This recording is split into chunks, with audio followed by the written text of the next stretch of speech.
Person. And break of the war, draw a jump chance to become a combat reporter. Super cute. In 1942, he witnessed a car bags.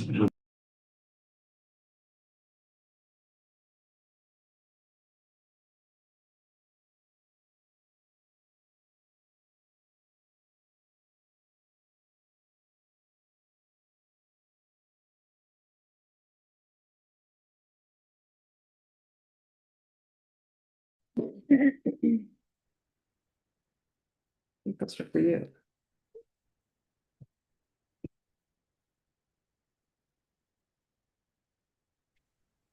Thank you. This meeting of the Port Orford-Langlois School Board is called to order. Please rise for the Pledge of Allegiance. Pledge of allegiance to the flag of the United States of America and to the republic for which it stands, one nation, under God, indivisible, with liberty and justice for all. Thank you. Wish to welcome all staff and visitors. Here's that we are missing student representatives at this time. It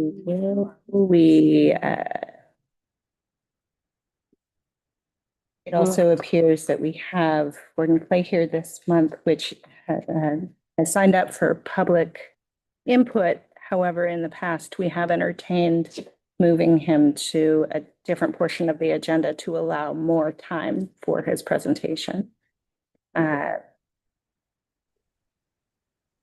Are you open for a motion? I am open to a motion. Thank you. Okay. I'll make a motion that we move Gordon Clay into new business, item 6. And we could put him as 6.3 or move him up to 6.1A. So he is like right at the very beginning before we start new business. We need to be at a meeting at 6, don't you? So the sooner we can. Instead of new Oh. business, would we consider before the reports, allowing after the consent agenda? Is that an appropriate space or I'm fine with is that. that, okay, then I'm open to a motion to adjust this. Okay. And you're wanting it before public input, after consent agenda? I believe that'll allow you enough time. Okay, I make a motion that we put Gordon Clay into the agenda as item 4A before the public input. I would second that. Okay, and calling to a vote, all in favor? Is Angel there? She She is is, and she there. I raised see her hand. Angel voting affirmatively. Bob? I don't don't see see- Bob. I see Swindle. Okay, Unanimous. Angel, myself, Carol, and Judy.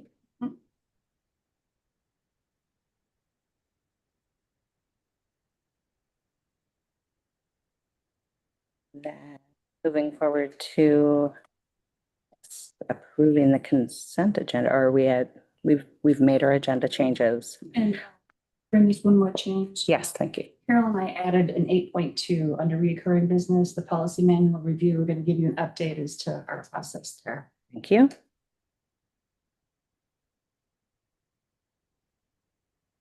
Seeing 2 agenda changes to 4.A and 8.2. I'm open to a motion reflecting this.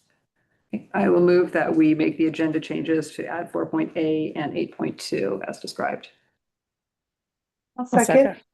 Angel seconding. Okay, I have a first and a second. Is there any discussion? Seeing none, taking it to a vote. All in favor? Unanimous. Moving forward to Gordon Clay. Is that, Did we consent agenda? do we make I the will- consent agenda? Okay, Right. thank I you. move that we approve the consent agenda as presented. Thank you. I have a motion. I'll second. I have a second. Any further discussion? Seeing none, taking it to a vote. All in favor to approve the consent agenda? 4 in favor? Thank you. Now moving forward to 4.A. Yes? Gordon Clay.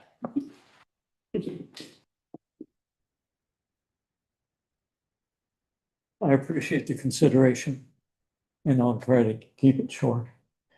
Last month was Suicide Awareness Prevention Month. And I had 2 other meetings at the exact same time, of which I'm going to make one tonight at Gold Beach after this.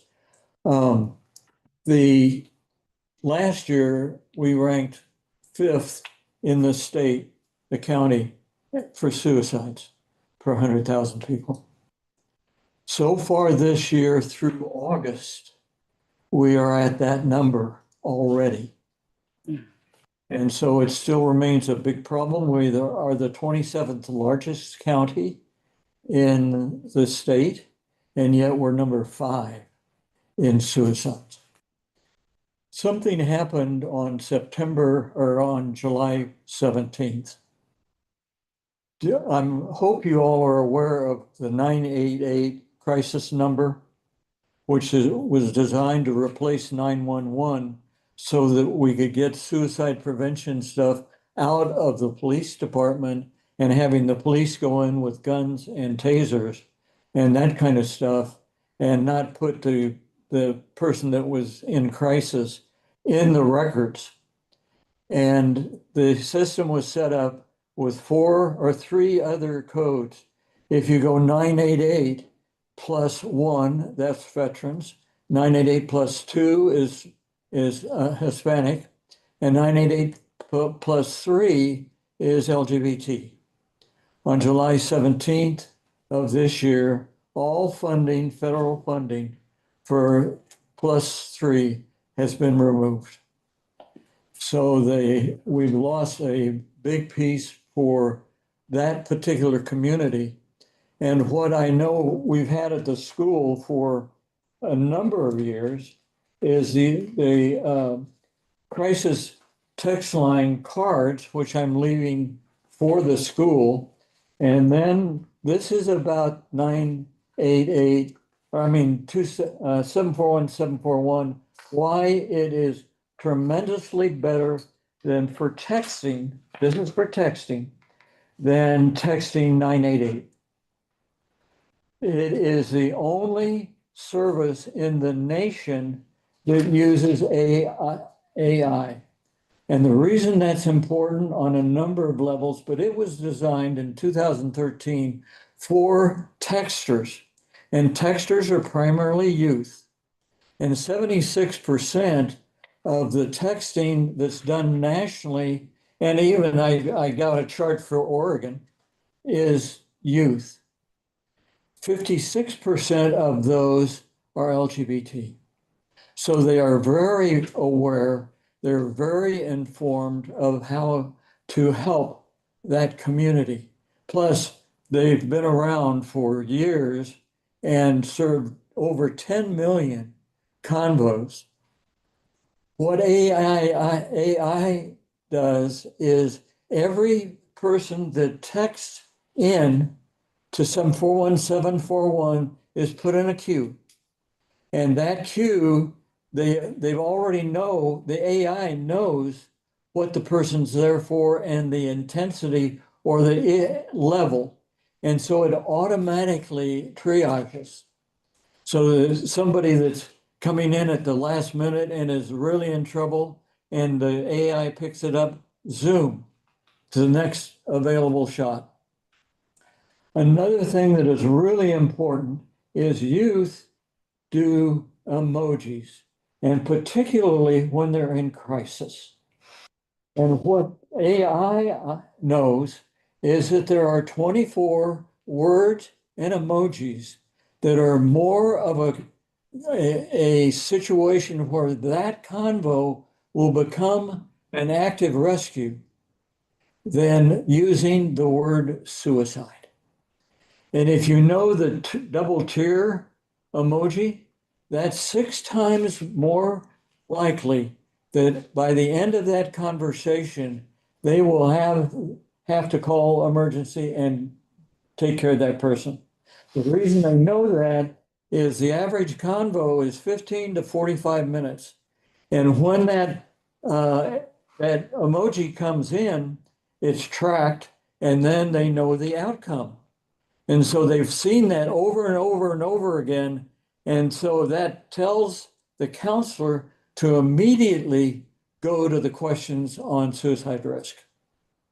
This is really important because most crisis lines that are communicated by text or by talk, the counselor has no clue of what those emojis mean. And it's not something that they can learn and look at a list because emojis are changing all the time. And their information is changing all the time. The other real important thing is when every convo, every statement that the texter makes goes into the computer with 10 million previous convos, and within a few seconds, a question kicks back on the counselor screen. Here's the next best question to ask. That is up to the minute research, is faster than any psychologist or any psychiatrist or any therapist can know, because they won't have that current information. And also when things happen like fires or a tsunami or something like that, they've got information there on what's happened in their area. So they already got feedback of what's going on. Oftentimes they've got feedback on what's going on in the community. So it's really important. On the bottom of this sheet, on the last page, is the URL for this. And what it will give you access to is all of these research pieces that were done with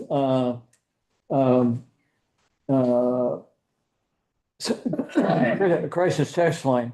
And I just printed out this one that is individuals who text crisis text line, key characteristics and opportunities for suicide prevention.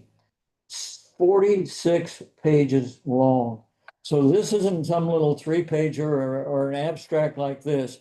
It gives very valid information that can be utilized by people. Anyway, thank you for whatever time that took. I really want and I've got plenty of cards. I got thousands of cards, and I'll get them to you on a call. I would hope that any kid in the school system that has a cell phone has 741 in it for texting and knows why it's there. Thank you so much. Any questions? Yeah, I speak. Please. So Gordon, we just want to tell you that we missed you last month. Matter of fact, we read our proclamation for Suicide Prevention Month. And I was like, where's Gordon? Where's Gordon? So I'm so glad that you were able to come tonight and bring your information for us and stuff. We so appreciate the time and effort you take for the people in our county. So thank you Thank you. very much. And I want to respond to that is thank your staff for doing it without me, getting it, writing the proclamation and all, because I may not be here, who knows? I'm having a few health problems. But it's that the staff cares and remembers a year in advance or a year afterwards to do that and get it in front of the school, and particularly the people who are watching from home, because they need this reminder too. So thank you so much. Thank you, Thank Gordon. We're you. glad to see you. We look forward to next year. That's right. Thank you. Those go to the person. Am I next? Yeah, it looks as if we are moving on to our educational. And No, did we have public input? do we have any public input? Sorry, do we have input on the computer? Online. This moment, No, and nothing here, chat. just Gordon, we just did. Did you let What the did they say? public know that they need to sign up? If you wish to offer public input, please put yourself into the chat. Seeing none at the time, we'll move forward to our educational spotlight, introducing Catherine Hawthorne with our Family Academy program. Thank you. Should I go over there or should I stay here? Whoever pleases share the audience Find is that at home. out. Okay, well, I first of all want to apologize for being late. I, for some reason, I was so confident that it was at 6 o'clock that I was like in my car, talking on the phone, taking my time getting in here. I really apologize. I don't know why I thought it was 6 o'clock, but I'm here now. And so I thought it was early, but I'm ready to present about Family Academy. The Family Academy is our new Orford-Langlois School District homeschool public school program.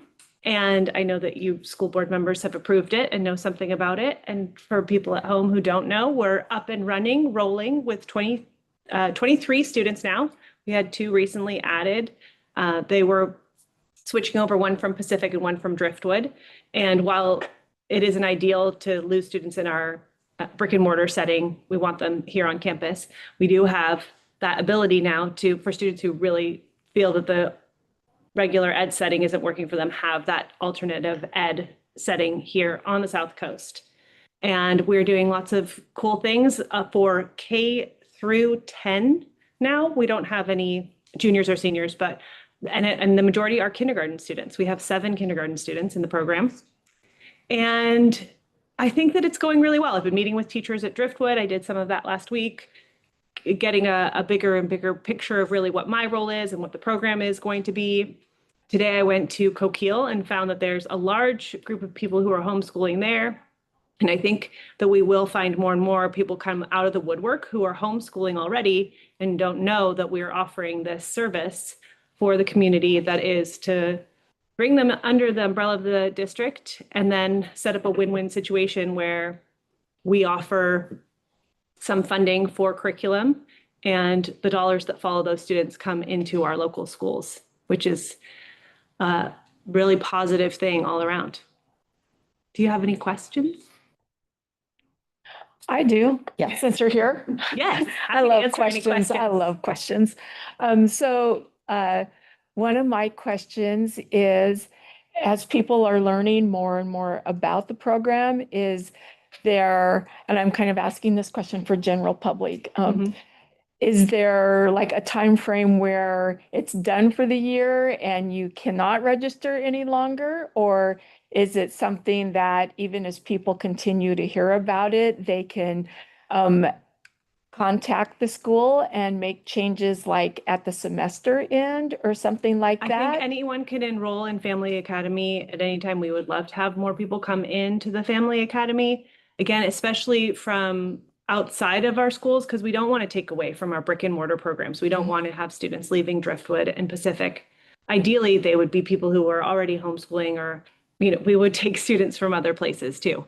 And I think that at some point, because of thinking about the big picture and budgetary concerns, that there would be a different amount offered to those families as far as the budget that we give the families for curricular expenditures, that's part of what we offer by having them do the piece of accountability for us, which is the attendance piece that they have to do through me. That gives us the average daily membership funding from the state and from federal dollars that go with the student. So that we're still at the point where we haven't talked about decreasing the amount of money that we would offer families if they joined us at this point, but we would definitely welcome new students at any point. It doesn't even have to be at the semester. We would like to welcome students into the Family Academy. Sure.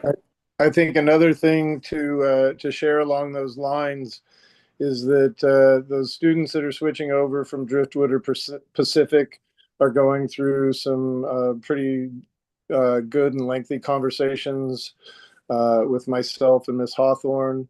to talk about whether the program meets their needs, whether their student really fits into the program, and or if we have got other alternatives to provide them. So those are a couple of factors with that piece.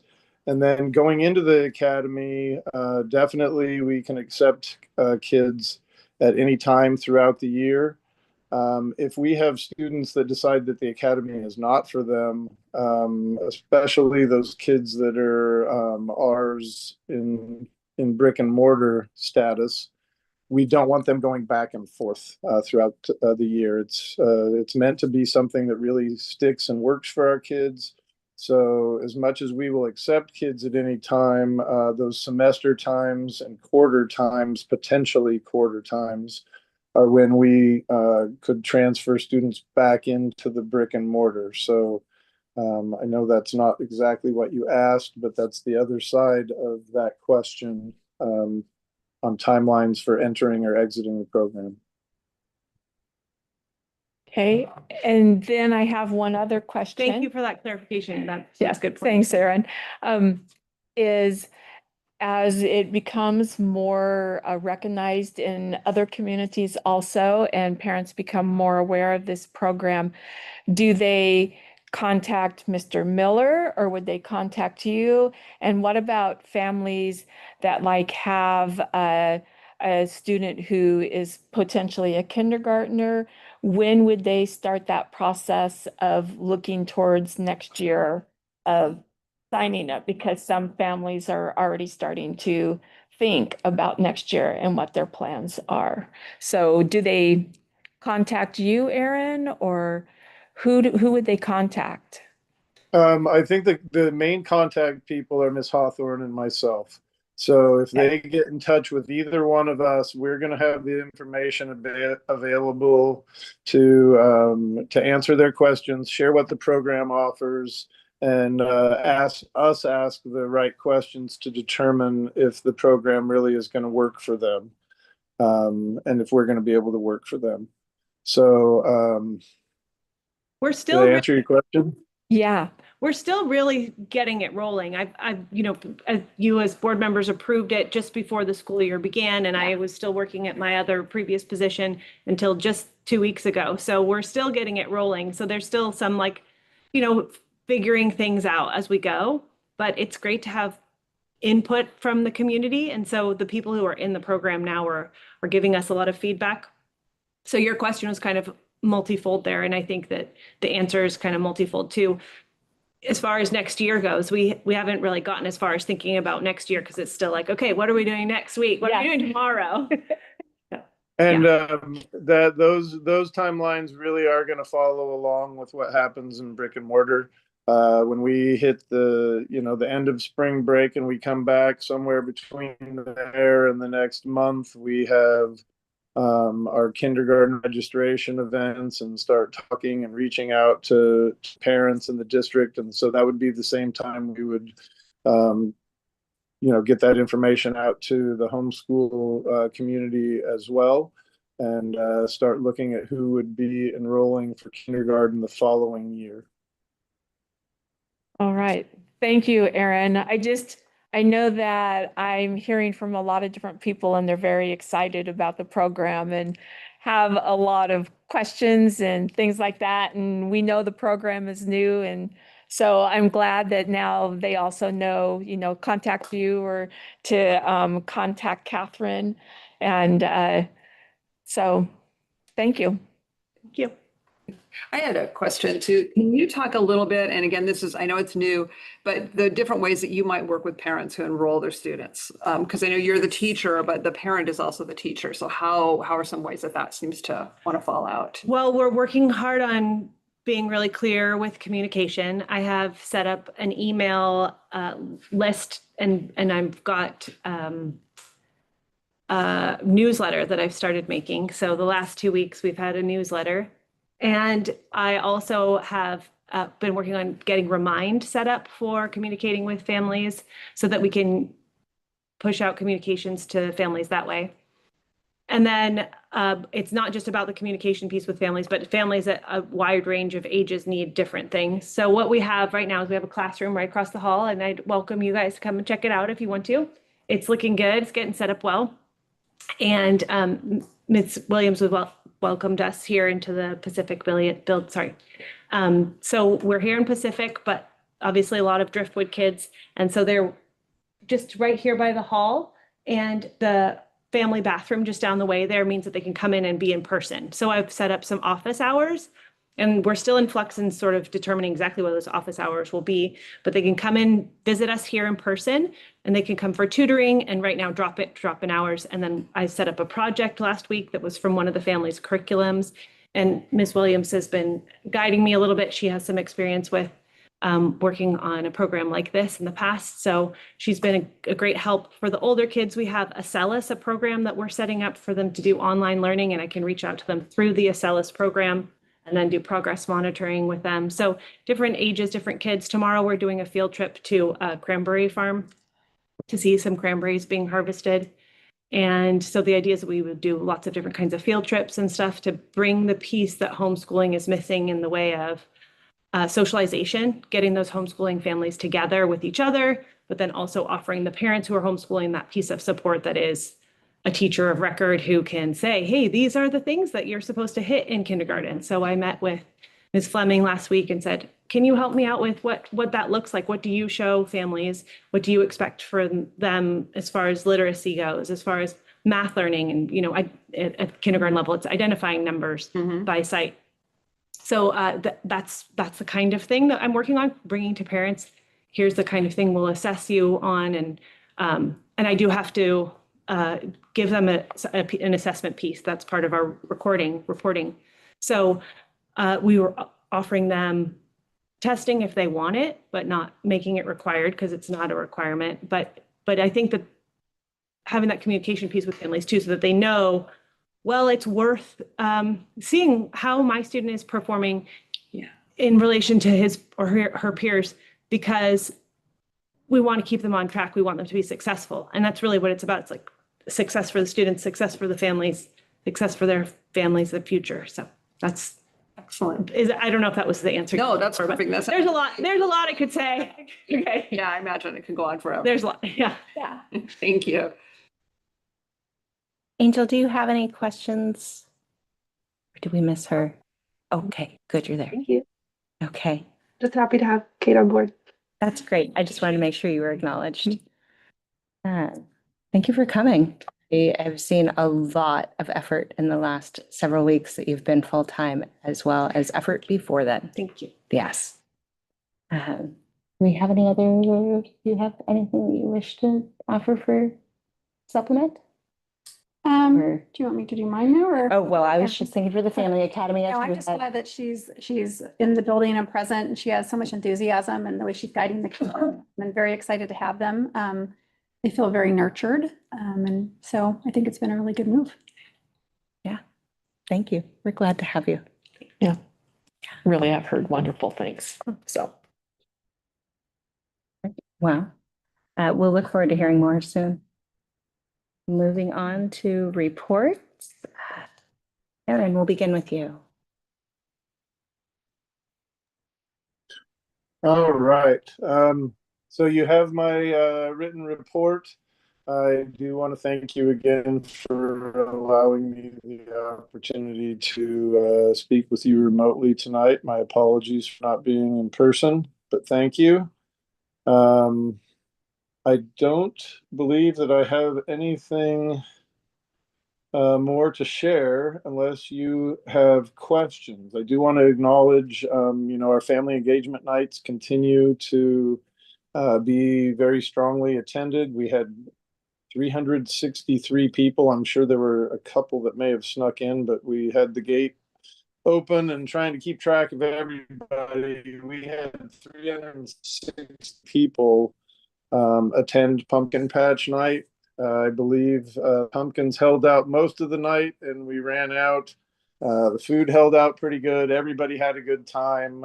Saw lots of parents there and staff, so very well attended, and appreciate all of those efforts which contribute to the atmosphere and the positive atmosphere here in our district. So thank you to Ms. Pogwis and the Driftwood staff for getting all those things put together. And I know that there were people from Pacific and throughout the district that helped with it as well, as they always do. So thank you.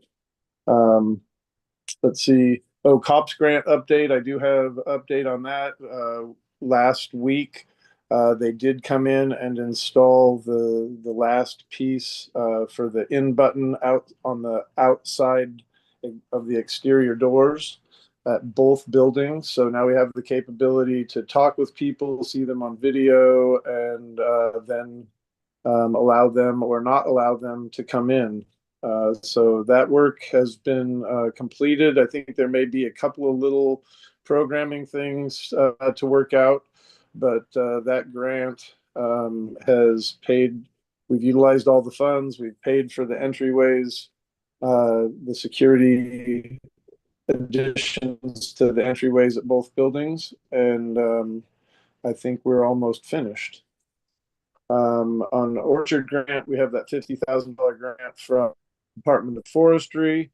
We are in the process of spending that money on fencing and having a company come and fence. There's many supplies and equipment needs that Ms. Tomko is purchasing and continuing to work to purchase so that we're ready to take care of those trees and have equipment that will be utilized for other projects there as well. They had a work day on October 11th, Saturday, and got the area cleaned up. So we're making good progress there. I continue to work with the county on the property across from Pacific High School. Have another meeting with them in a couple of weeks on my return. Then I have started last year when we were talking about potentially going out for a bond, which is still on the table, and I should have an update on some altered timelines and information gathering meetings at the next meeting. But one of the elements that came up in Driftwood was the need to add classrooms, and that's classrooms for our K-6 program, but it's also classrooms so that we could provide in-house preschool. We don't have a lot of preschool options for our students. We do have Head Start, and we have one private preschool, but we have other needs, and if we can have them in-house, that really does a lot with us having a cohesive program from pre-K through the elementary school. So in conversation with Angie Drury, the local preschool provider, private provider, about a potential grant that helps with facilities.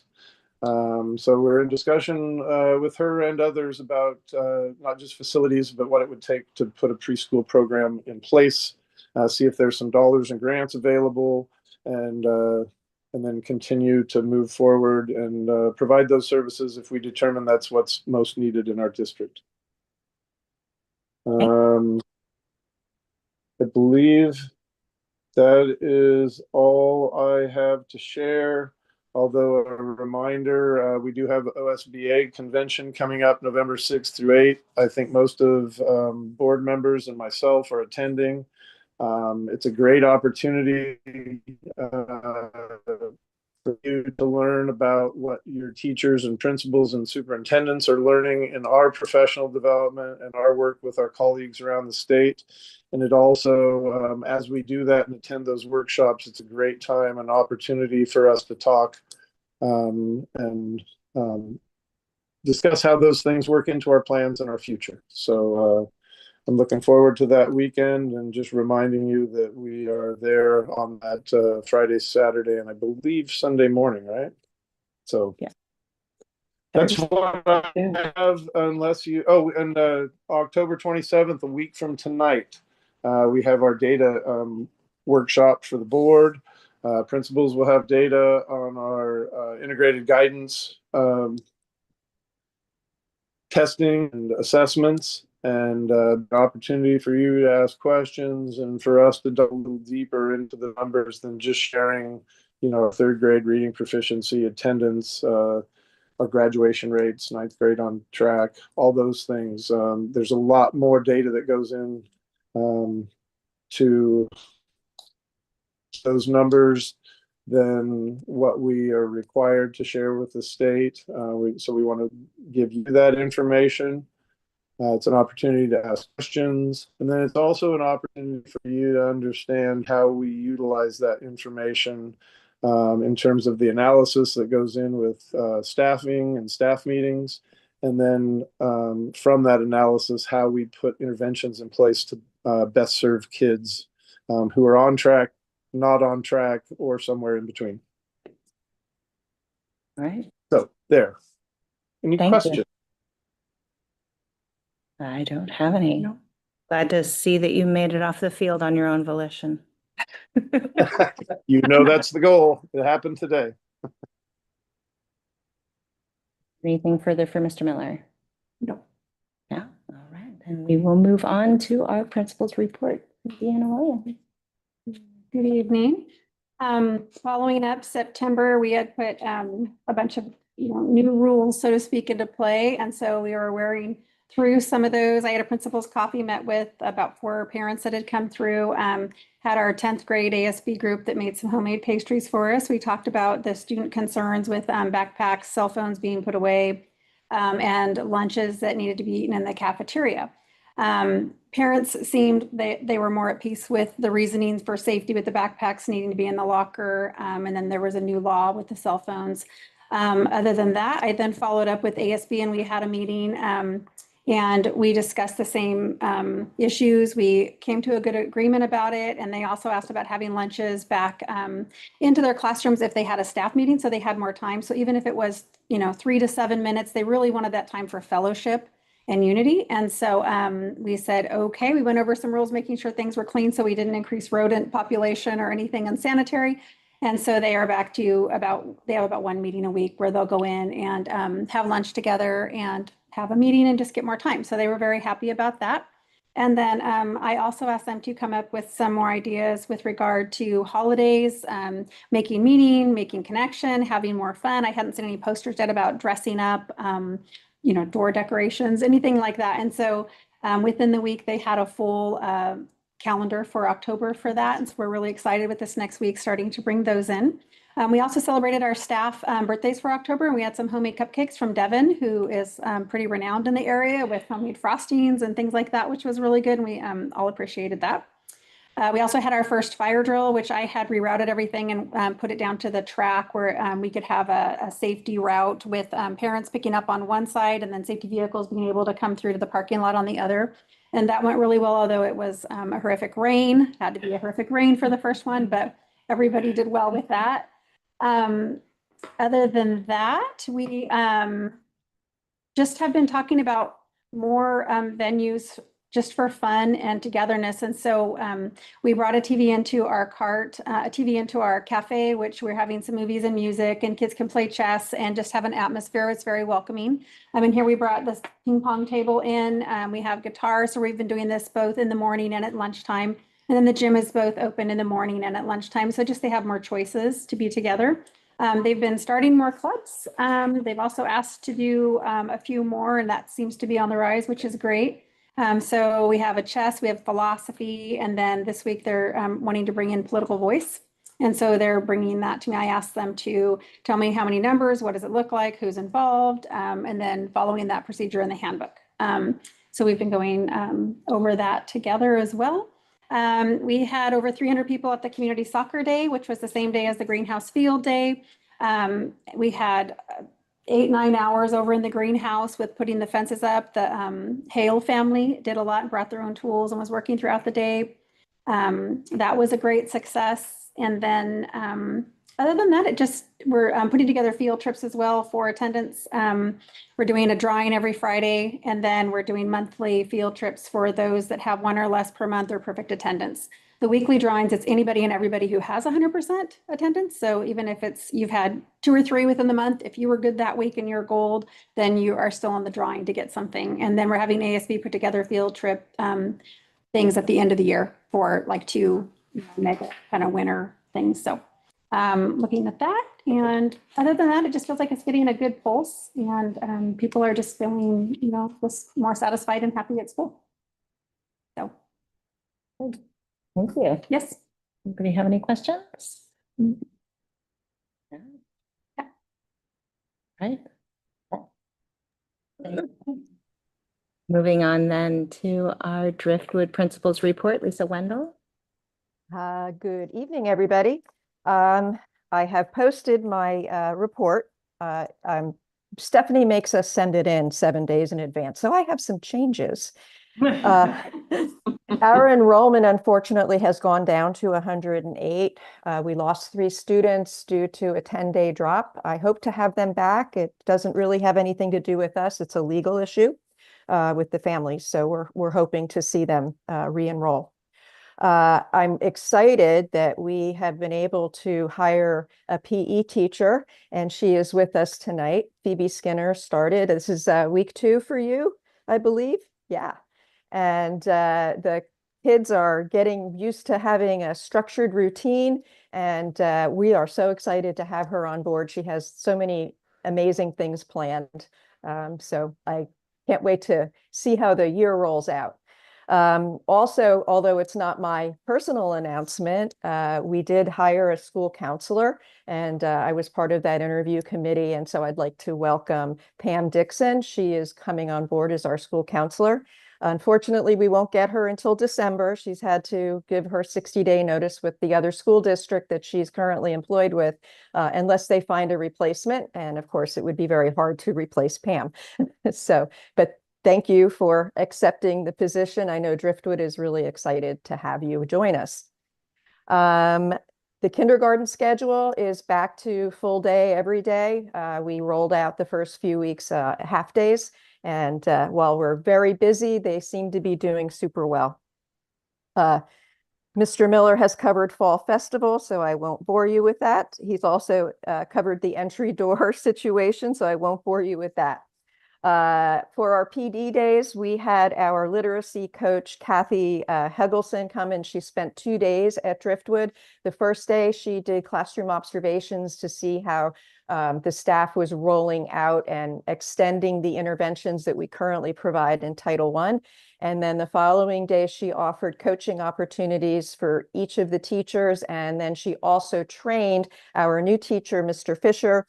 And we also had a sub trained who would be Donna Johansson-Meyer's sub, should she be out as a Title I instructor. So it's very nice to have those pieces in place. We're going to have and invite Kathy to come back in the end of January to make sure that the coaching pieces that she went over with our classroom teachers are being, followed through and carried out with their instruction.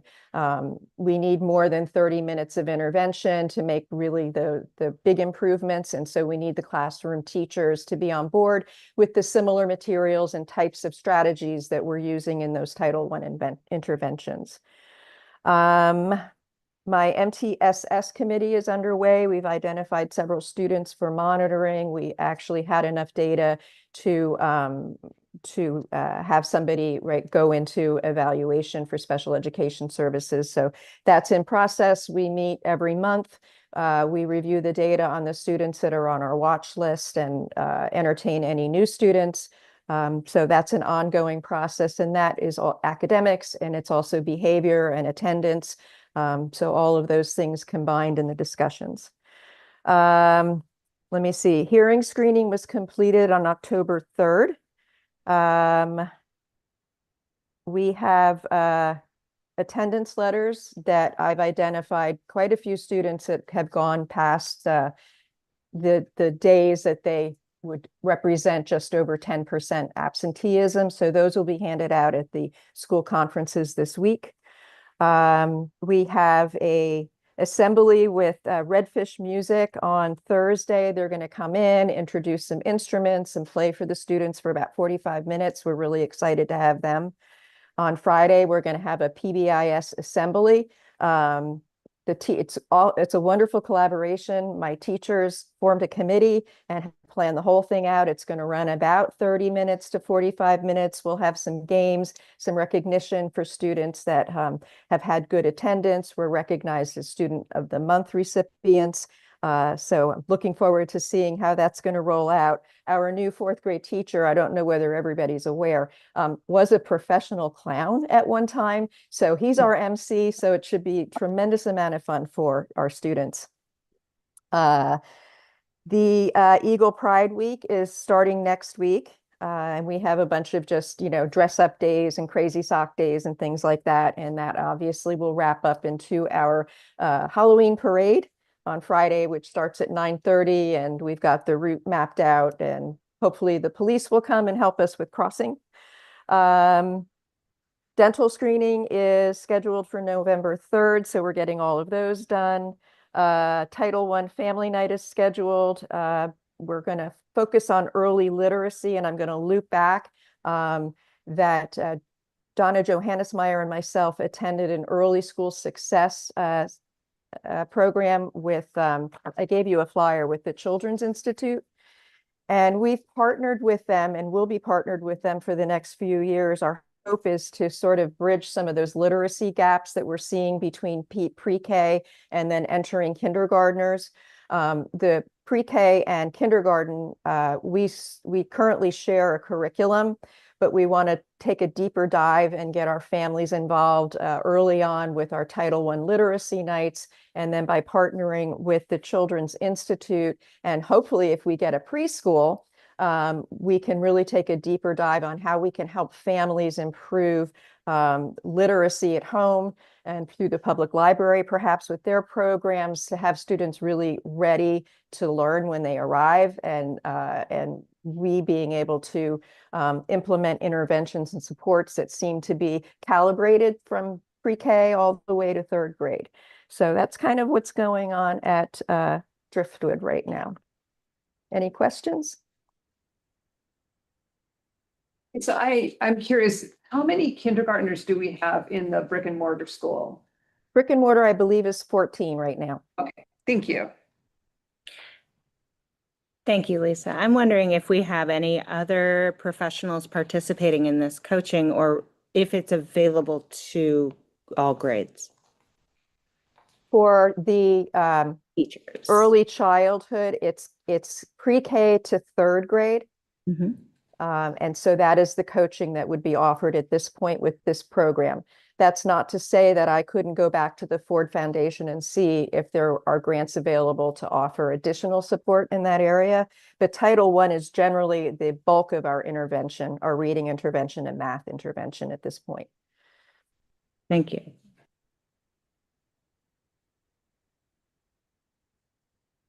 Anything that you would like to ask? No. Right. Angel, do you have anything that you wish to offer? Nope. Okay.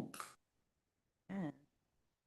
Thank you very much. Moving on to transportation and maintenance report.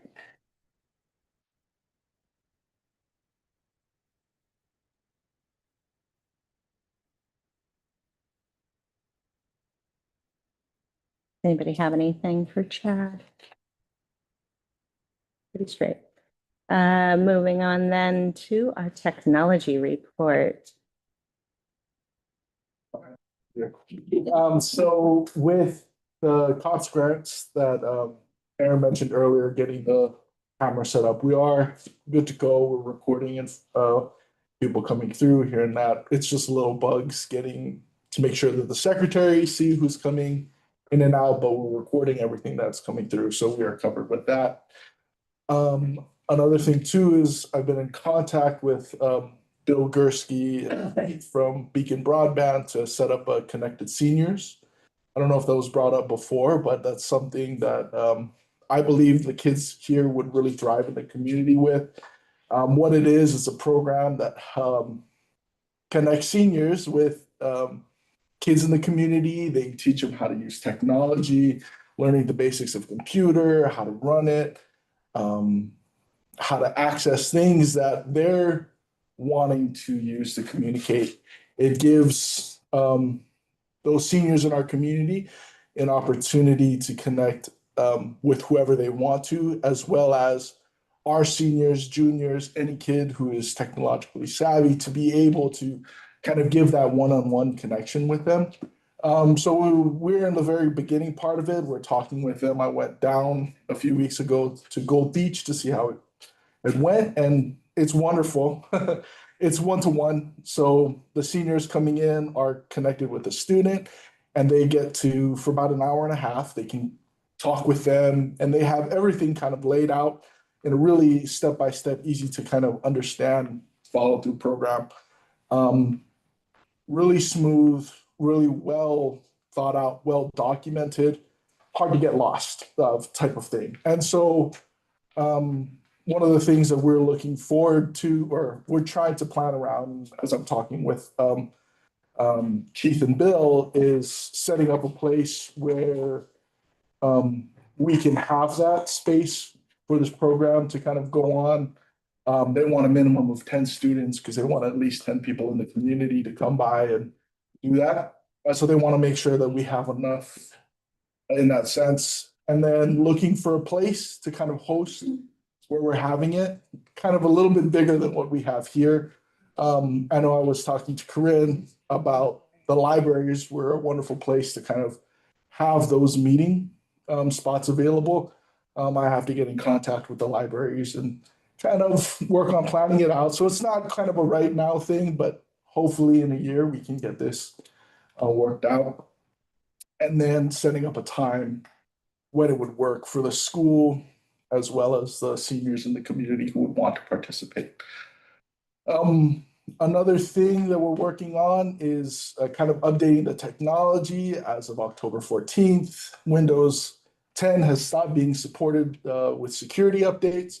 So I'm in the process of updating a lot of the computers that we have, making sure that we're on Windows 11 and we have the necessary antiviruses downloaded on them, and then redistributing them to the teachers, our workstations and everything like that, so that we are compliant with that security standard. Other than that, it's day-to-day things, fixing printers, moving things there. We're also in the process of trying to get the sign in the front fixed. So that's been one of the processes of working with help desk and getting people out here in order to take a look at it. And then just the day-to-day, we also ordered more Chromebooks for Family Academy for the families that want to be using online services, to making sure that Kate has the necessary resources. And it's just been one of those things we're waiting for it to come through so I can get her up and running with more of the families that want to come in. And just regular maintenance things as well, making sure that the kids have appropriate things that they need, and it's to date. I'm talking in my mind, I'm talking about chargers, making sure that they're not split or bent, and when they plug in, it doesn't spark, cause a fire, and put the school in danger. So any questions with anything, kind of where we're at, but that's just kind of where we are. Moving a little bit towards that, so. It was at the community meeting that Jared stepped forward to beacon about the connected seniors, and I'm glad to hear that you are following through with that. It sounds like a very cool program that really reinforces our community partnerships. And I think I really do, just watching it, I think our kids would really thrive in that sort of environment. And I think the ones who want to participate in our community would also thrive from the energy that our kids bring. So I'm really hoping that we can get things moving with that, but there's sort of other things, needs to look at. But that is an ongoing conversation that's happening. So as I get more updates, I will let you guys know. Thank you. Yeah. Thank you. Thank you. And I will have to say that my Family Academy student had been outfitted with a device. So this must mean that there are more Family Academy students that have decided to do this. Thank you very much. Moving on then to the financial report, and Tara is not with us at this time. I'm just gonna try this online, but I I don't see. No, I don't think she. Okay, well, her report's in the. And if you have any questions, I can try to answer them, or we can field them and get you answers from Tara if I'm not able to.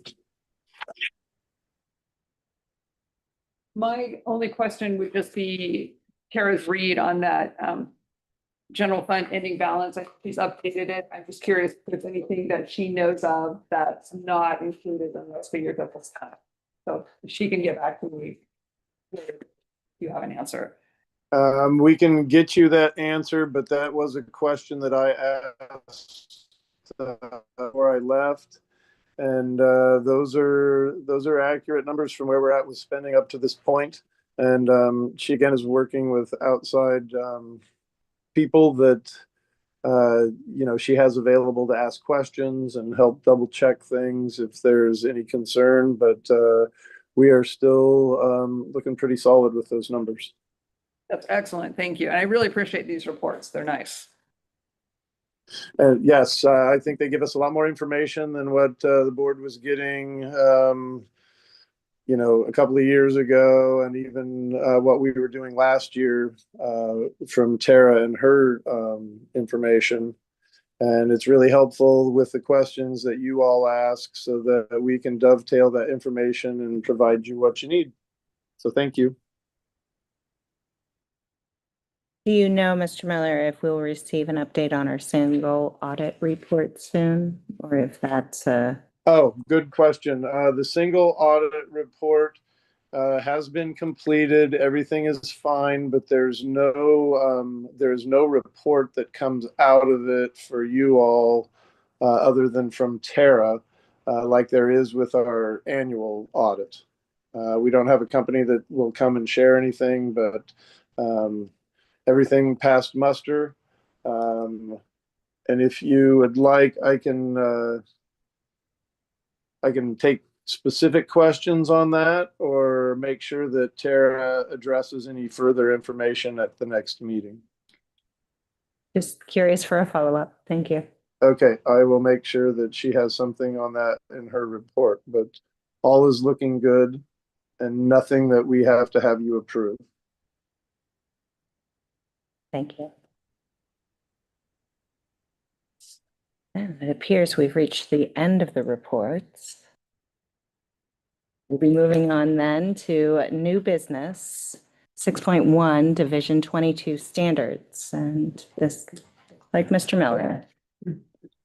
Okay, so in Division 22 standards, what these are all the requirements that we have on what we are supposed to provide as a school district for our students, families, and communities.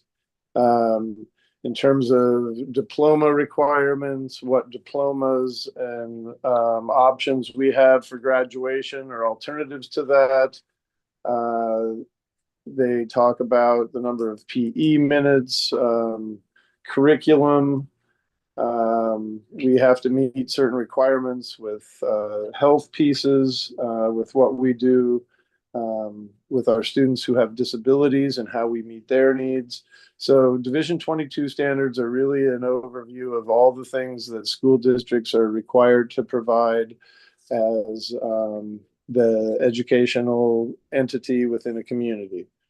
It is our responsibility as a district, mine as the superintendent, to review those annually and report to you by this October meeting, and then provide those same results to the Oregon Department of Education by November, the findings of whether we're in compliance or not.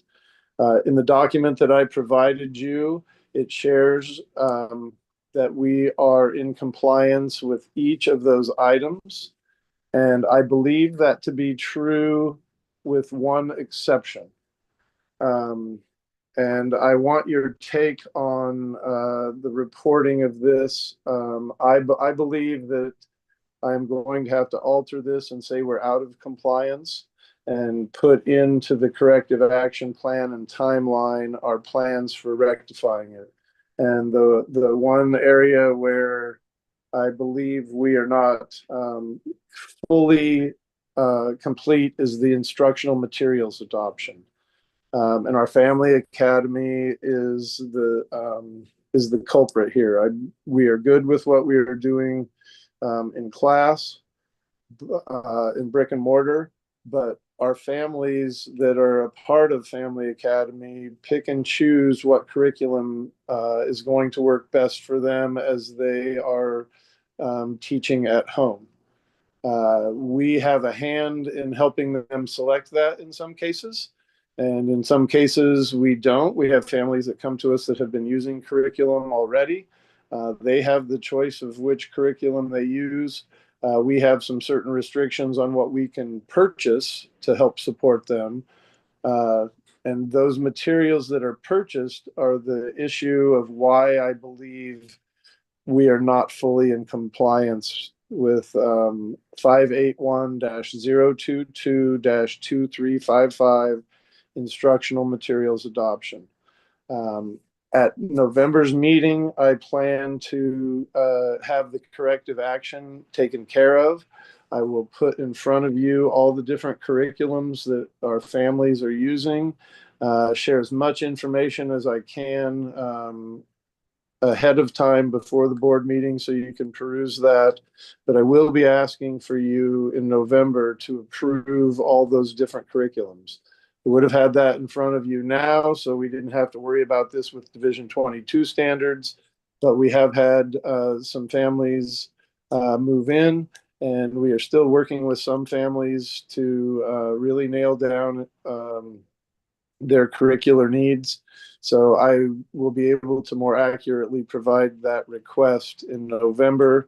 I will be hoping and counting on the fact that it moves through, as they are choices that will be chosen by our families participating and reviewed and approved by Ms. Hawthorne and myself to make sure that they are meeting the needs of our students and the requirements that we have for what we use and purchase in school. But that element, as much as I believe it is in compliance, because of the nature of the Family Academy, I am technically behind a month in that portion of the reporting. So I believe I'm going to have to change that to out of compliance, put in the corrective action of getting that approval at the November board meeting. And then after that happens, we would be fully in compliance. So my proposal to you is for you to approve the Division 22 standards with the understanding that that instructional materials adoption is out of compliance, but will be taken care of in very short time. Any questions or comments, concerns about that plan, anything in regards to Division 22 standards? Will the approved curriculums be forwarded to us so that we would be able to do any research on those? Yes, they will, and I plan to get that out ahead of time, ahead of your packets, because there will be several different curriculums to look at. I'm not going to be printing out all of the materials. Most of the information in regards to them and what we provide our students and families and what we're looking at to review is online. So I will provide you as much information on each one as I can. If you have other questions that come out of that review, certainly ask them. But my plan is to get this out ahead of your packets. Thank you. I could get you links to a lot of the curriculums pretty quickly if you wanted them, like, sooner rather than later. They're all, outlined online. So I think that's going to be a critical piece, Kate. If you can get all of those pieces for each family to me, then I will work to forward it to board members. And then if board members have any questions, remember, you're going to be asking me first. And if I have to go to Kate for help with information, or if your questions are directly for Kate, I will get those to her. So Okay. I will be your in-between information passer. I'll get that information to you soon, Erin, so that you can start gathering it. Thank you. Thank you. Then I believe I'm open to a motion.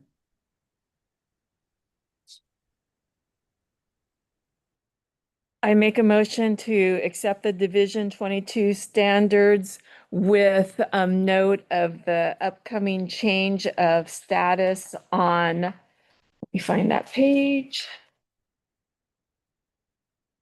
81-022-2355. Yep, instructional materials adoption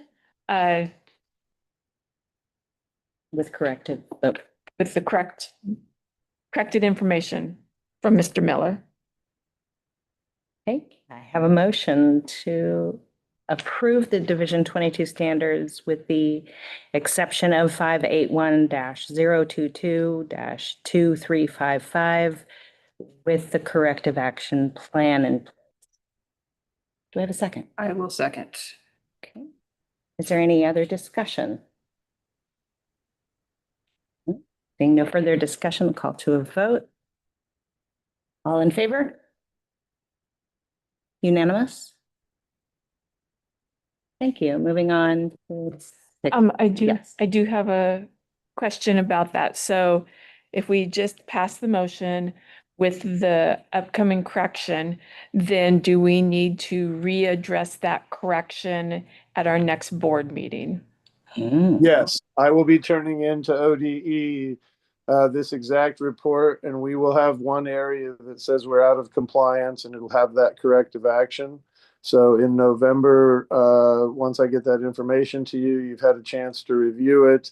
And then assuming we approve it, that will put us into back into compliance. I will share that with ODE, and they will make the change accordingly to our Division 22 standards report.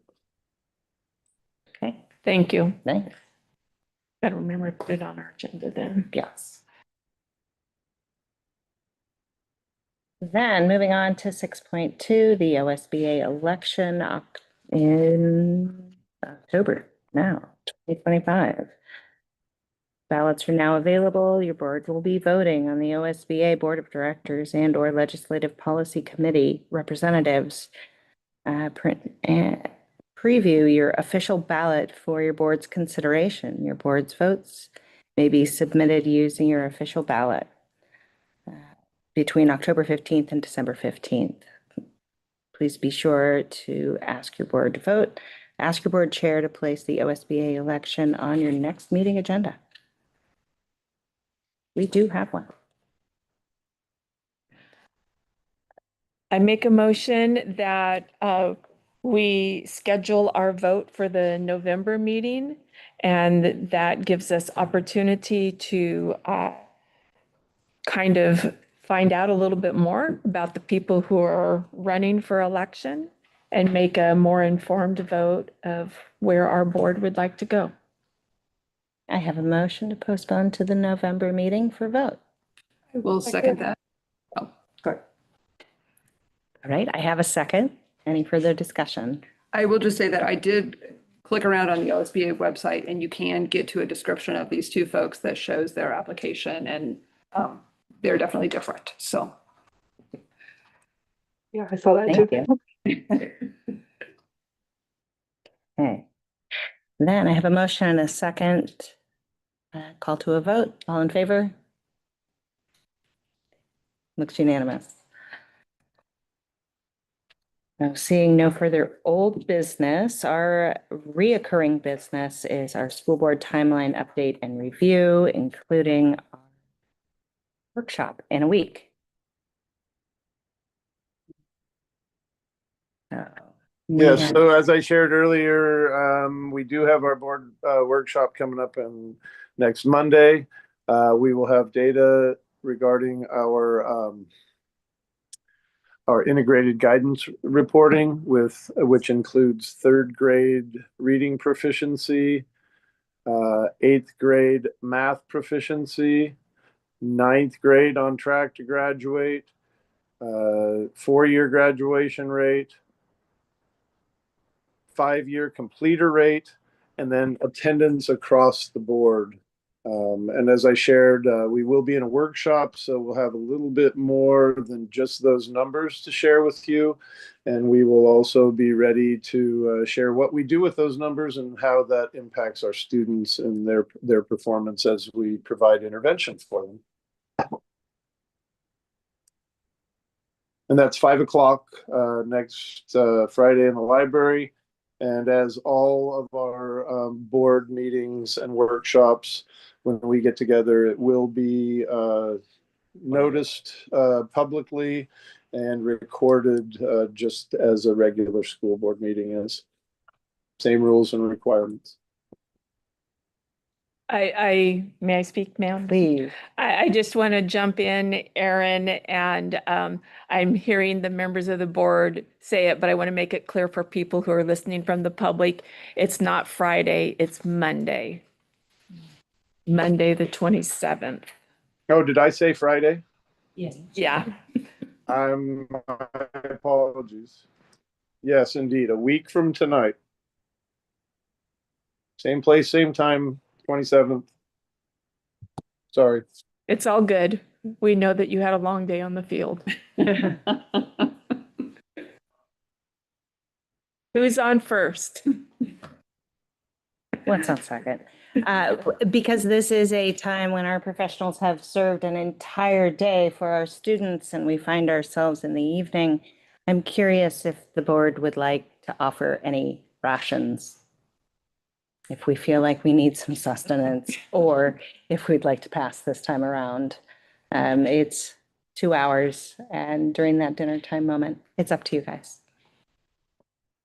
I think it would be thoughtful to at least have some snacks since we're asking staff to be there for that time, so.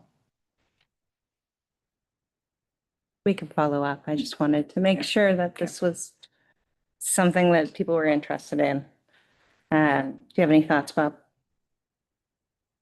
I could go either way. Right. But we have kind of traditionally done if we've had meetings at that time. We may not have had the entire full day that they have had to also come forward to do presentations. I don't want to ask you to come on an empty tummy and perform. Right. Yes, we'll find something. Great. Then 8.2 would be our policy updates that Stephanie and Carol have been working so hard on. I wrote a memo that kind of summarizes that. You guys haven't seen it yet. Why don't you take a minute to read that? It's in your packet. We kind of need your input on how you want us to proceed.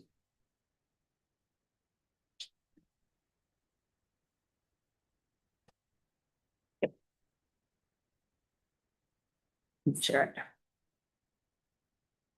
And Angel, I sent those to you. You should have them in your email. Yeah, I have them pulled up here. Thank you, Stephanie.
It's a lot of work you guys have put in.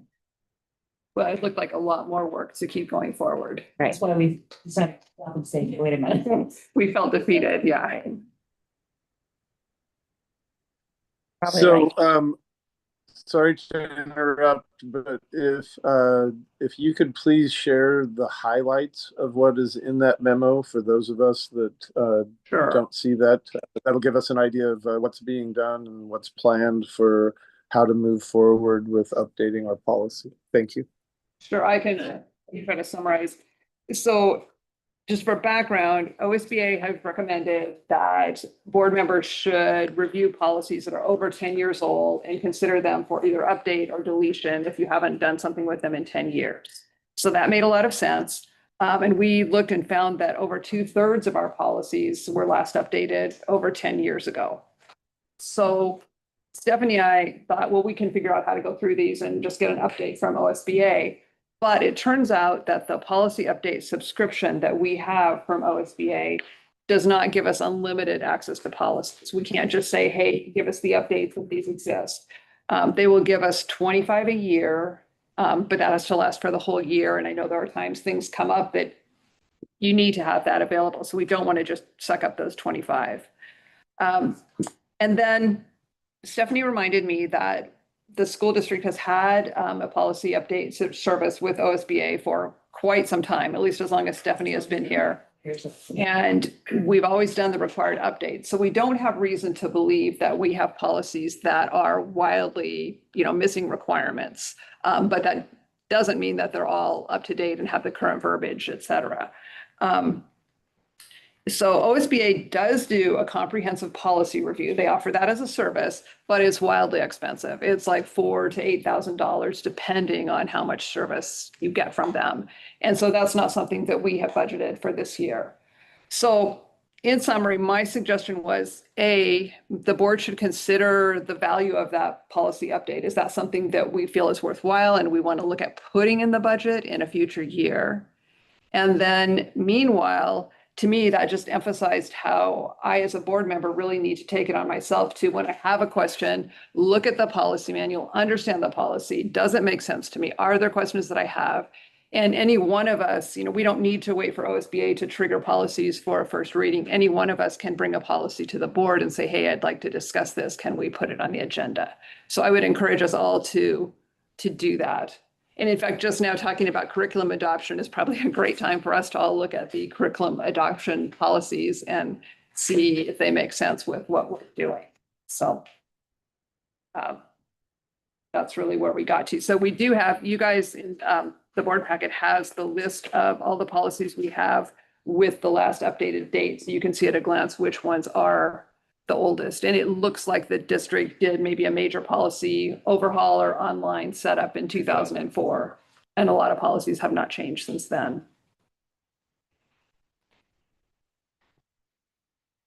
You say they haven't changed since then. We haven't changed ours since then. We have not changed our policy. Right. Unless those have been required and highly recommended changes that we've done through those quarterly reviews. Is that correct? Exactly. That's right. We've always done the required, always. It depends on the superintendent and the board. Some just did the required and some would do all and some would do just a few. So I think in summary, I'm saying I don't see any indication of a major problem, but we do have a lot of policies that are pretty old and we have a lot of policies. So that question just hangs out there. Do we need them all? Yeah. And are the ones that we have? I know there's a few that mention site council and Blanco school. And so some of them definitely are out of date. And so for somewhere between 4,000 to 8,000, depending on their evaluation of our policies and how much work needs to be done, we can have OSBA review them all and provide recommendations that are going to bring us up to date in all areas. That is my understanding. Yes. Very That was good. just an email discussion with OSBA, but that's my understanding of what it would take. So I don't often recommend how the board chooses to do their business, but dating seems like that we do need to have an at-large in the budget, but it is an expense that I think would be well worth the money to make sure we're updated as fully as much changed since 2004 with political and social environments and legal updates and challenges. There's been a lot that's happened in education since then. So That makes a lot of sense to me as well. To do it all in one fell swoop.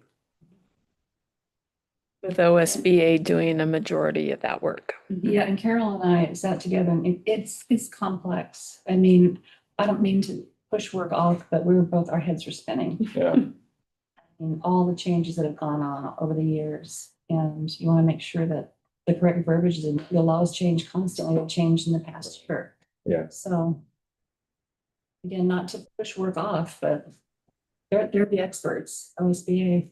And then also Paul had mentioned we could maybe put in the budget for next year. I mean, I don't know if this year is, if that's okay, Aaron. I mean, Yeah, this year we'd have to look and review things to see if that's possible, but making sure that it's in place for next year. We're getting real close to that time of year where Tara and I start talking about next year, so that would be good. But I do want to reiterate what I heard Carol and Stephanie say, that those required pieces, those things that have to be in place. We have been updating those. So the areas that are old are not out of compliance necessarily, but it would be good to review those and not just tackle those required changes when they happen. We can go over and above that and make sure we're in better compliance in all areas. Yeah. So Could we break it up at, if we can get 25 per year, could we target the oldest policies, 2004, and start, this year have them be 20, because if we can get 25 for free, then at least five open for us to. emergencies. Exactly. yeah, And just kind of rotate it through that way, or? Well, there's so many that are dated 2004 that we don't have a tidy box of 25 that are the oldest. I noticed that. Yeah. 259 policies Yeah. are older than 10 years. Oh, That'd take a really long time if we did 25 each. Yeah, I would suggest that instead we prioritize any that have special kind of are a hotspot for any of us. Like I just mentioned, the curriculum adoption seems like one that might be really appropriate to look at. We actually have one for second reading. Perfect. So maybe we can do a little more thoughtful using of that 25 policies this year. If there are some that we look at and we're like, wow, that hasn't been updated since 2008. And I looked at it and it doesn't make any sense.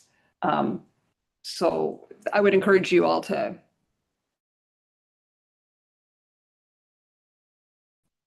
have some fun reading your policy. You can't sleep.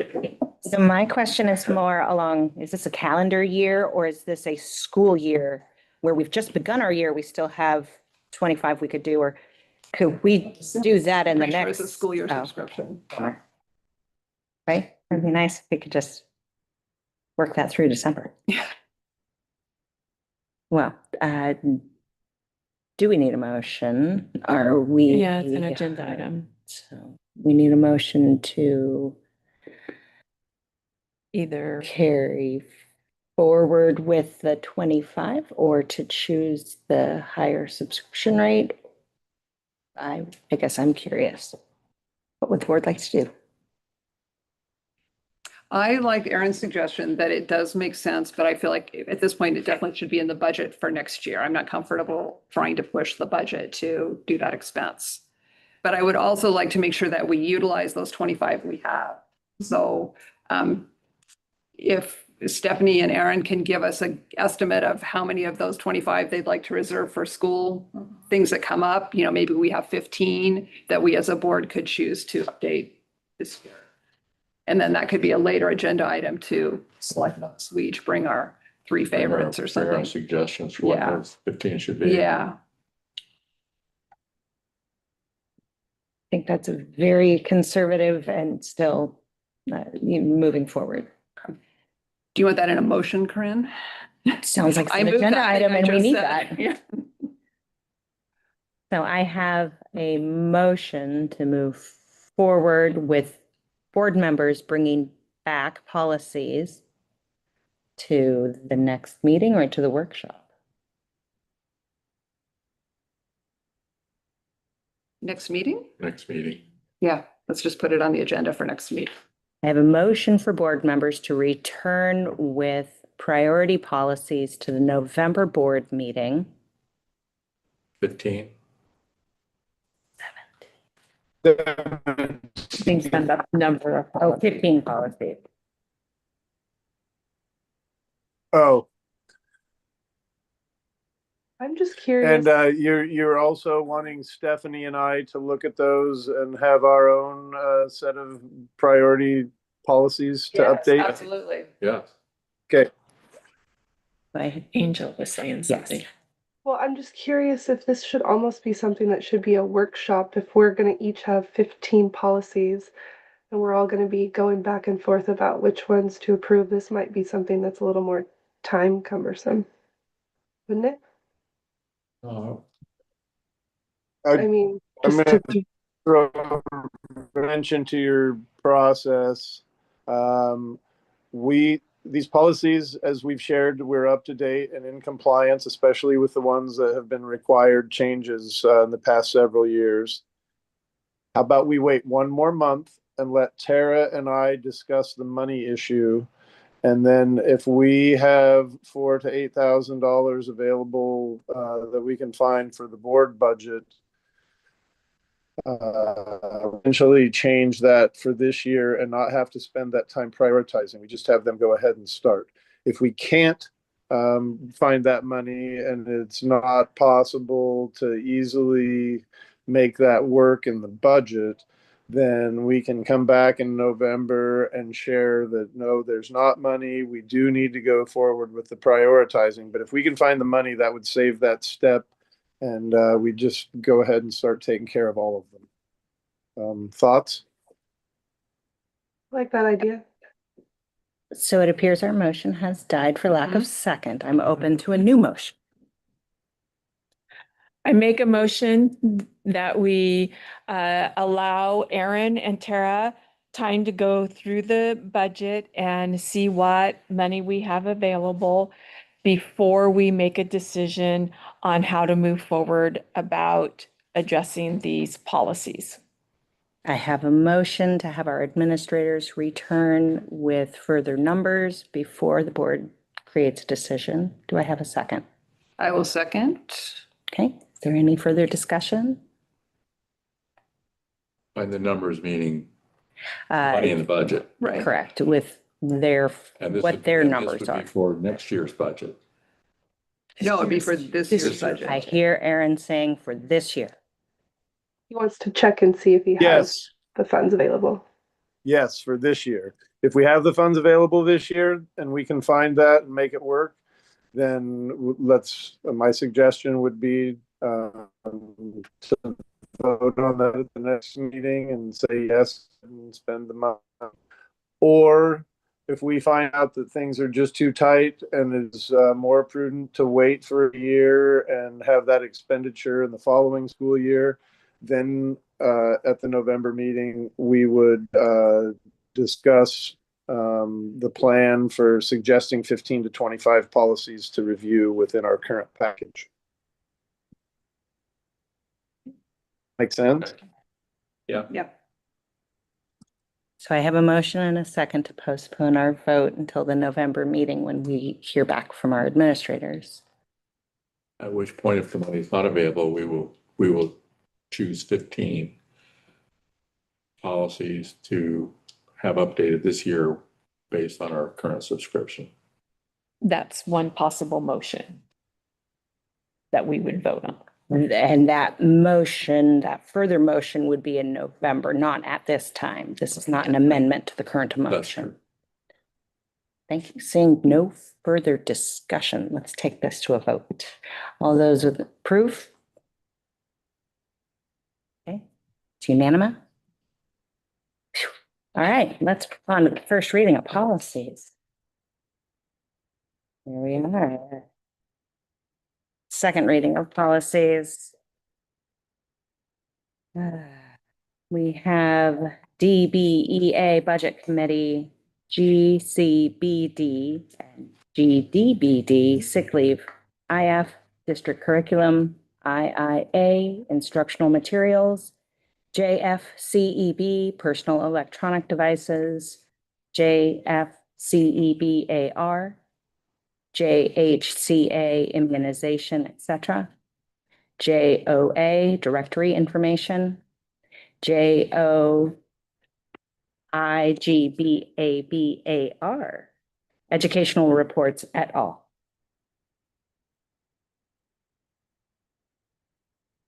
Anyone have any questions or input? I do have a couple of questions. Do we need a motion on the table or discuss the policies, or because it's a second reading? Never know how this works. So it looked like there's a few decisions that we need to make on some of these, some of the bracketed language. Hold on a second, we shouldn't. In the cell phone policy, there was some bracketed choices. A lot of buzz on the LSBA news about. Okay.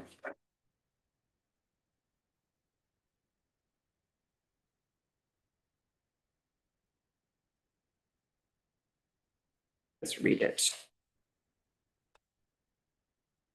Yeah. Oh, okay. I didn't. Okay, maybe it needs brackets. Okay, nope, I take that back. That was in the first reading. In the first reading, there were some brackets that Aaron has since resolved. Okay, perfect, perfect. Okay, thank you. Thank you. I Shouldn't be any brackets. Okay, so, but if there are, let me know.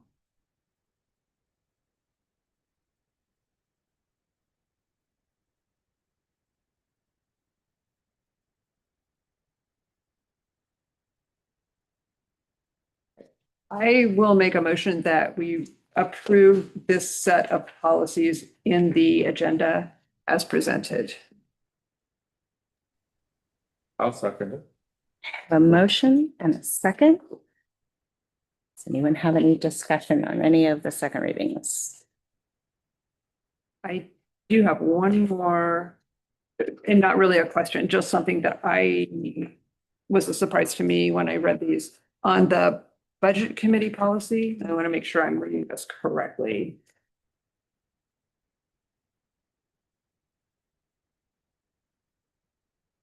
And I have totally tangled my policies. Budget committee was the first one. The first, yeah, but my pile is messed up. From the first reading, which I can see in front of me, it explains that the majority for budget committee, it explains that the majority for passing a committee is actually, it depends on the whole number of people on the committee, not just the people present. Where I think we've done that differently in the past. I'm not sure. That just was a heads up for me to be aware of that. The way the second reading states, It's a constituted, keep going. a majority of the constituted committee is required for passing an action item. So they give an example of a 10-person committee, well, then the majority would be 6, but so that's. Okay, so But it of doesn't the have- constituted But committee, it doesn't have got to it. be a 10-member committee. It just Okay, got whatever it. your committee Majority. size Okay. is, it's got to be a Okay. majority. Okay, okay, all right, Which I'm good. doesn't that seem like, wouldn't you think that'd go without saying? That's kind of the purpose. Well, of it if- in the first one. And kind of not, because like tonight, and you came, like at 5:30 or something like that. And so the meeting began with a group of 4, and we had to have 3 to have the majority vote. But this like sets the number that even now that you've come, like with 10 people, you have to have 6. So even if only 7 people come to the meeting, you still have to have 6 votes to pass it, is how I'm interpreting that. And I believe that is correct. And I believe the purpose is that there's supposed to be an equal number, and we don't always have that, but there's supposed to be an equal number of public committee members as there are board members. And so if we have one vote more than board member total, then the board is not making the only decision. So if all the board members show up, none of the budget committee members show up, it is basically impossible for us to pass that because it's only the board deciding. I believe that's the intent. So by having a majority, in theory, it's not just a board decision. I believe that's the. Okay. Something that I had considered while looking through the curriculums and instructional materials, the classroom library materials at the end. While our classroom library materials will be selected by the classroom teacher and or others, at the end of it, it says all requests for reconsideration of classroom library materials may be considered under the administrative regulation. I would encourage board members to just familiarize yourselves with what that process is. Asking for books to be removed or otherwise advocating for books to remain is something that we should have an educated opinion on. But that's kind of stuff. Having a motion and a second, do we have any further discussion on these policies? I do have one more question, just out of curiosity. So with the directory information changes, I'm just curious how much work that is for us to implement, making those changes on directory information. What specific change are you wondering the impact on? It looks like there is, if I'm understanding the intent of this right, it's actually getting information out of the publicly available directory. And I'm not sure if these are things that we've already put in that we somehow have to go and take out. I wasn't sure how that actually happens. That's more done when there is a request. I don't believe it's the document we put together and make public. Those are just the items that if there was a request, those are what we can and are able to share. Okay. Thank you, Erin. Thank you.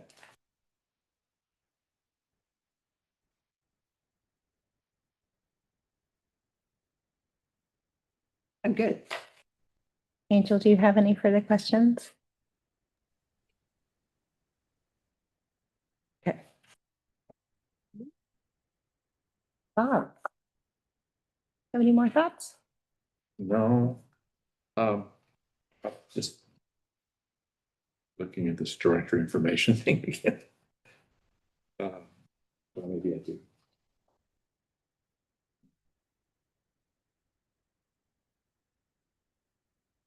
The directory information may be released through appropriate procedures including names, photographs. That's not a problem. Through appropriate procedures. Yeah. So we have procedures in place. But to whom would this information be being released? Okay. Question. But I believe it's in the policy. It shall only be released only with administrative direction. And information considered by the district will be detrimental will not be released. Information will not be given over the telephone except in health and safety emergencies.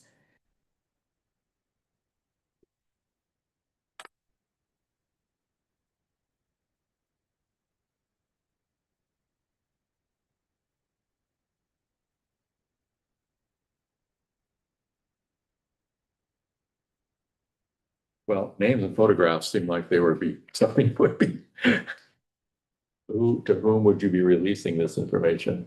Right. Period, you know. Is there any? Well, technically, when we produce an annual, those are public documents. They go online. Those are things that have a student's name and an identifiable picture. So there are times when we do that. There are requirements for sharing directory information with Department of Defense as they do their recruiting, with Army, Navy, Air Force, Marines, all those. That's usually what that information is made available for. And there are some in the directory that are, for example, the annuals that do make it identifiable for students, and they have to make that choice on whether they are participating in that or not. I don't know if that answers your specific question on the policy, though.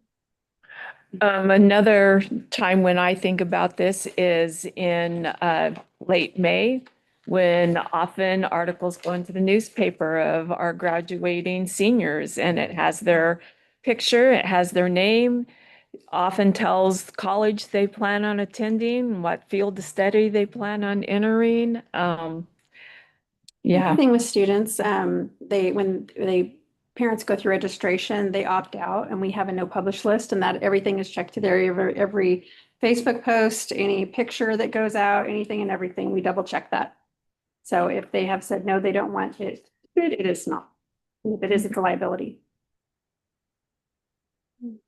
Yeah, you cleared it up. I wasn't thinking Yeah. things like the yearbooks. And I was imagining someone asking for directory information of students in the school, and you're just handing it over. The government, who be doing this, with or for, under what justification? Yeah. Okay, Yeah. I'm sorry. Student No, privacy and it's important. good, yeah. Good job. Thank you for the questions. Seeing robust dialogue. Do we have any more? No? Right. And are we ready to vote? So, Call to vote. All in favor to adopt the second reading of policies? Looks unanimous. Thank you. Moving on how many to, does that check off our list? Yeah. I'm starting to kind of go through it. There's They're marked one on of them. There yeah, you got little notes by him Yeah. there in the second reading. 9 of how many? 9 of, oh, we're down to 250. So.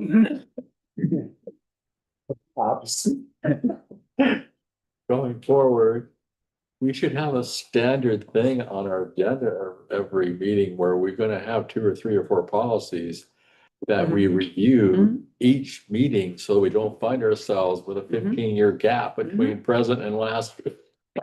I like it. Considering 2004, we're talking about 21 years now. That's what I mean. Right. If those have been being reviewed, 3 or 4 per meeting, let's say, as a routine thing, then we would not be in this position, right? To Right. have to be worried about spending $4,000 to $8,000 to get caught back up. Well, so Bob makes motion for more policy all the time.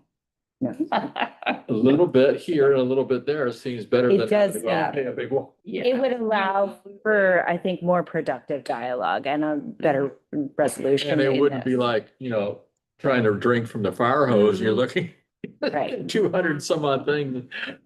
That's how you eat an elephant, it's one bite at a Yeah, time. exactly. I really wonder if all of those policies are necessary. I feel like, some get added and then other things don't ever go away. Yeah. So. Maybe they're not even. Exactly. Board comments or reports. I have nothing for myself, but would be glad to hear from anyone else. I just want to give a reminder of the road show. That's Wednesday night up at Coos Bay at the ESD office.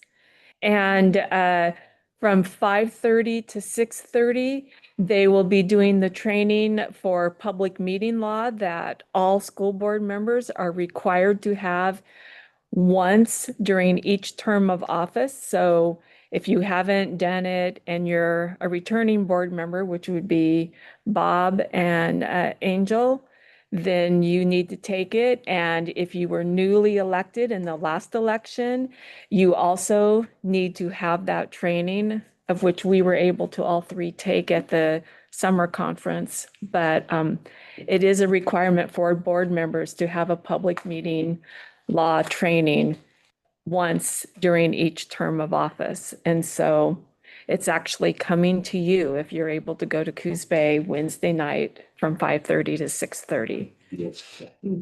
And then at 6:30, they're having a dinner And then representatives from OSBA will be there and we'll be talking about issues that affect like our region and be able to have conversation and give input on where we want representation at.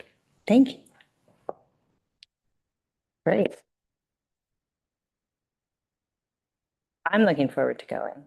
Who else is going? That's where we found out last year about the new fee schedule that they were wanting to impose. That's right. Oh, that's That was right. gonna be hitting so heavily on small schools, Yeah. which of course. We get these protests. I'm glad you went and learned more directly. That would have been hard to not have context. Do you know if that's available to attend virtually or do you have to go in person? I don't know. Okay, I'll look at it. Stephanie said she's going to look at. I'll find out. Okay, thank you. I work until 5:30, but maybe attend it online. Does anyone have any correspondence? Update? No? Do we have any future agenda items? Yes, whatever it's called, Division 22 standards. Yeah, And the policy, Aaron and Tara will come back right. reflecting on possible budget availability for our policy reviews. And I had one other possible future agenda item. We have on our board calendar that the board wanted to do a staff survey this year. And we would use that as part of Erin's evaluation process. So if we're going to do that at some point, we need to have a plan of how to create that survey. And whether that's something that we request from OSBA or how we go about that to do it well. Right. We have not done this yet. They recommended that we wait for a year. Right, for a year, exactly. And that will be on for November. Shall we? That's the survey you're talking about. What are you doing here? Yeah, yes, exactly. And we wanted to be able to vote it in December. But that means we have to have it. So should we discuss it during that work session? Because it is tied to Erin's review, which is that's what we had talked about having an executive session for. We wouldn't be able to do this part in executive, but it would be during that work Okay, so we do session. it after the meeting, do a work session and an executive session. That would certainly For November. for November. That sound okay, Angel? Yep, sounds great. Great. That. Seeing no further business, I'm open to a motion to adjourn. I make a motion to adjourn. Okay, I have a motion. I have a second. Have a second. All those in favor? And it's unanimous. This meeting's adjourned. Good gavel.